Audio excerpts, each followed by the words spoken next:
Belajar dari kehidupan Daud.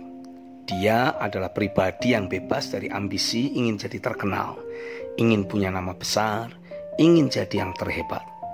Ia dibuang oleh bapaknya di padang belantara dan dititipkan kepadanya 2-3 ekor domba sebagai umpan untuk binatang buas membunuhnya.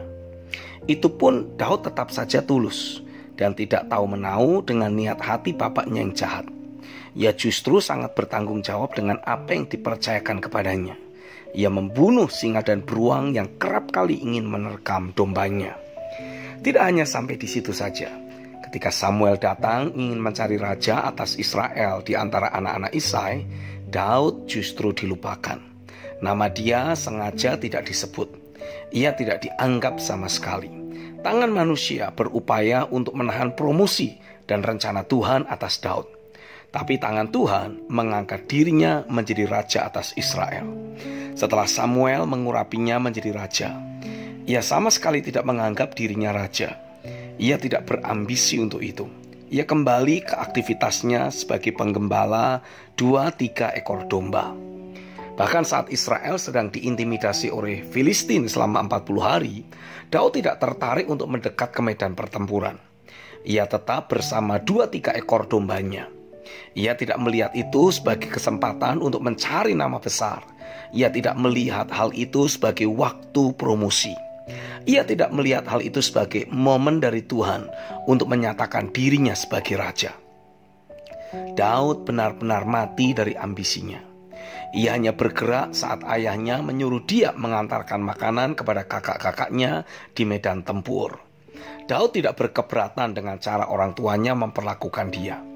Padahal di depan mata Isai, Daud diurapi oleh Samuel untuk menjadi raja Israel. Selanjutnya dari sejak itu keluarganya seharusnya respek dan hormat terhadap Daud.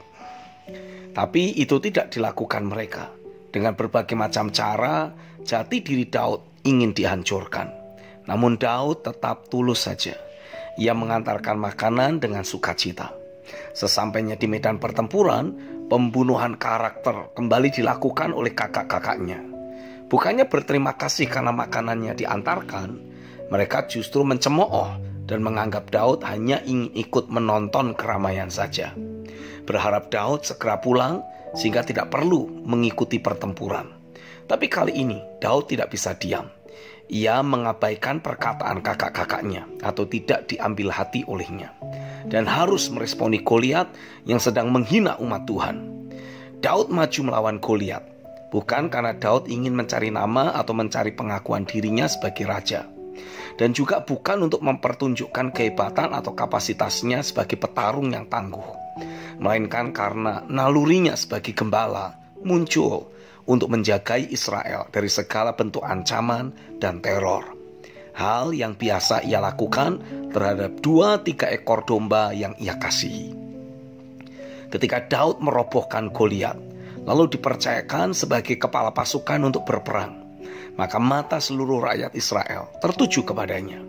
Daud mengalahkan musuh sampai berlaksa-laksa.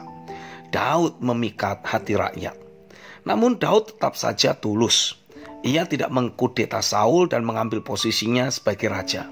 Bahkan kesempatan untuk membunuh Saul sebanyak 2 kali pun tidak dilakukannya. Ia tetap pribadi yang bebas dari ambisi dan tulus.